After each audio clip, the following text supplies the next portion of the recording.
So how much should you spend on a knife? Yes, that's a loaded question, but in this video, I just want to provide some insight. Stick around.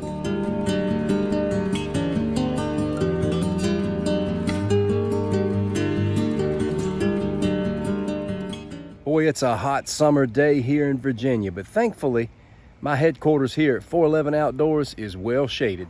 This video is not going to be about me telling you how to spend your money. I just want to share some insights so that you can do all of this more peacefully. Buying knives is a lot of fun, you know, especially if you're like me, you're sitting up late at night and wife and kids are asleep and, you know, you decide to get online and start kind of going back and looking at some of the blades you've had your eyes on and spending that time just looking at it and figuring out whether or not you should pull the trigger on buying something. In this video, I want to provide you 3 things that will help you determine how much you should spend on a knife. Number 1, what has been your experience thus far with the way that you've been buying knives? Are you satisfied with your collection, or is there some itch down on the inside that you can't scratch?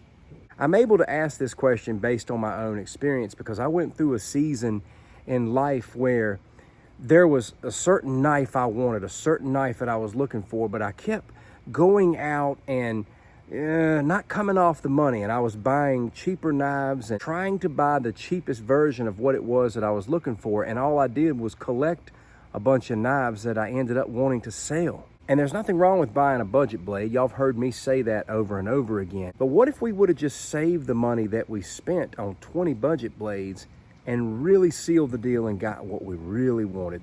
The knife that was built with the best construction, the best sheath, and the best carry options. So my experience has taught me that it's best to maybe pass on a handful of budget blades that look like the knife you want and just wait a little while until you can get the blade that you want.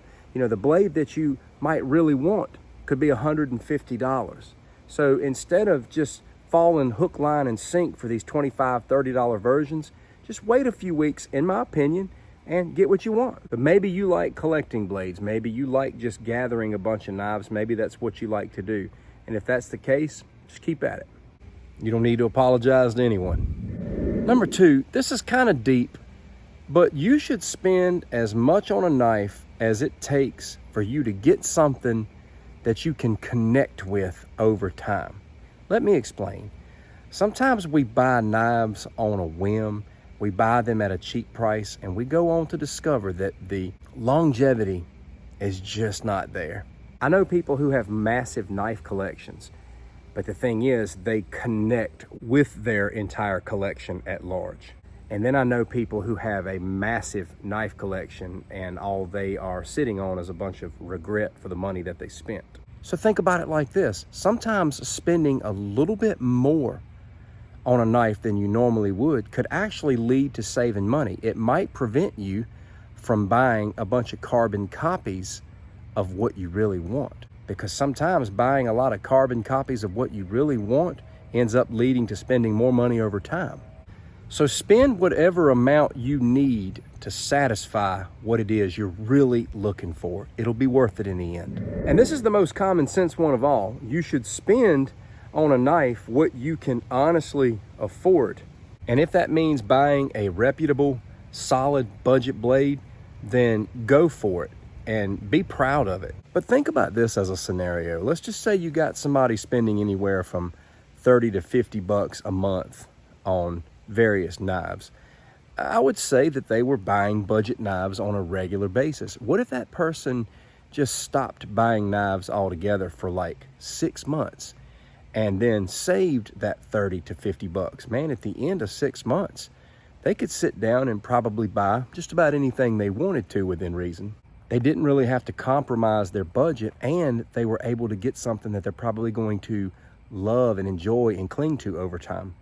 And in the end, you've got to spend what you decide to spend. But what we decide to spend oftentimes can change based on the things that we understand. And that has been the purpose of this video. I'd like to end with a question. I'd like to give you the opportunity to share your story. Was there ever a knife that you really, really wanted, but it was just a little bit outside of your budget? What did you do? Did you just ignore it and buy kind of carbon copies, things that looked almost like it? Or did you save your money and just bite the bullet and get it? What has been your experience with that? I'd love to hear your story. Thanks for watching. Take care.